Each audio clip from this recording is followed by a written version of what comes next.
Hello students. Today I'll start with the section error of chapter 2. The chapter 2 consists of two parts. The first one is the measurements and the second one is errors. So basically I'm taking the section measurements in which errors are the most important part. So I'm describing those errors. So what are errors? When we are taking the readings, this is basically the practical section. When we are taking the readings, so basically the errors occur in the readings. These errors can be of two types. First one is the systematic errors and the second one is the random errors. So what are systematic errors? The name is suggesting the same thing. The errors created by the system, or the, you can say this, whatever apparatus you are using, if it is faulty, then obviously the error generated due to those instruments is known as systematic error. Next one is a random error. Random error is basically created by the experimenter, the one who's taking the reading. If he or she is creating the errors, then the category will be of random errors. So firstly we'll go towards the systematic errors. As the again I'm describing, the name is suggesting the errors due to the system. Now these errors can be of uh, too many types. Basically three types we'll discuss in this section. So these errors basically created by the faulty apparatus and the description of the particular observer or the reading taker. So systematic error can be minimized by just the calibrating the instrument correctly, which is not done by the observer as well.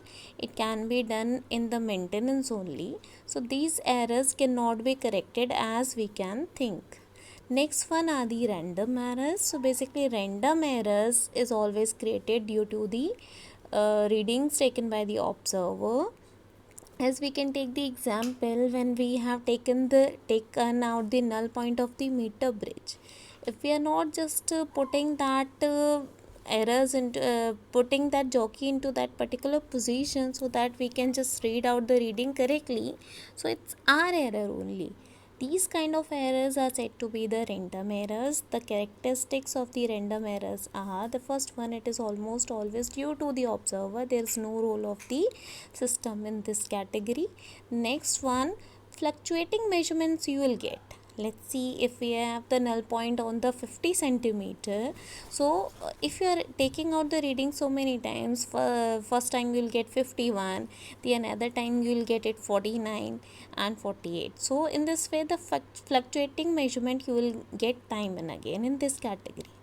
Next one, we can minimize those random errors by taking the so many readings and taking out the average for those readings. So basically we usually do in this section, when we have taken out the readings, so earlier we have done in class 10 as well, कि when we were taking readings we never ever took only one or two reading. Basically we have taken more than 5 or 6 reading to get the average. So in this way we are minimizing the random errors only. So random errors, in a simple language you can say that the errors created by the experimenter or observer who is taking those readings.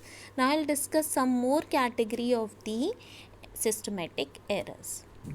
So systematic errors can be categorized in three categories. First one is the observational errors, second one is the environmental errors, and the third one instrumental errors.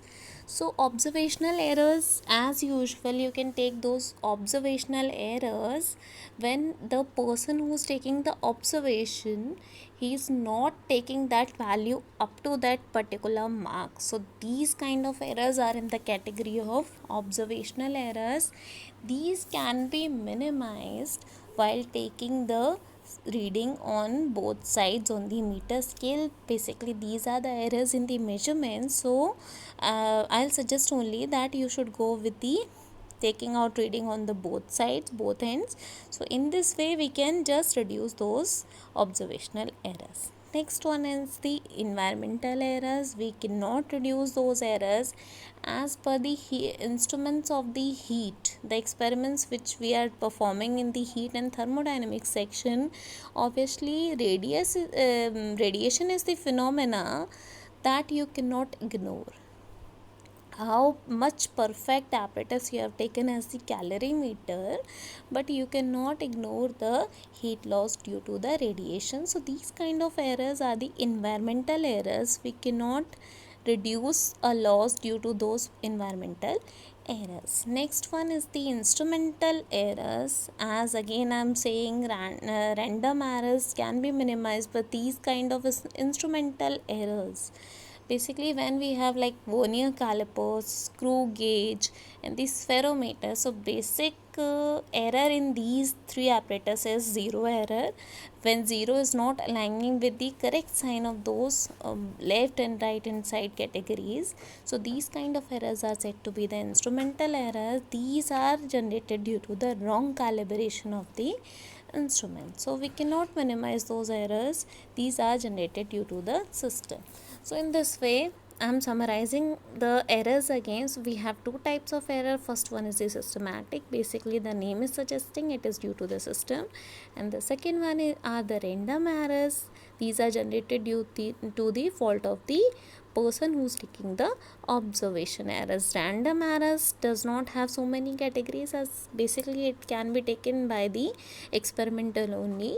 So systematic errors, we have three categories: observational, again due to the observer; environmental, due to the loss. These kind of errors just only seen in the heat category, and the last one is the instrumental error, usually the wrong calibration of the instrument. So I'm finishing the error section here only.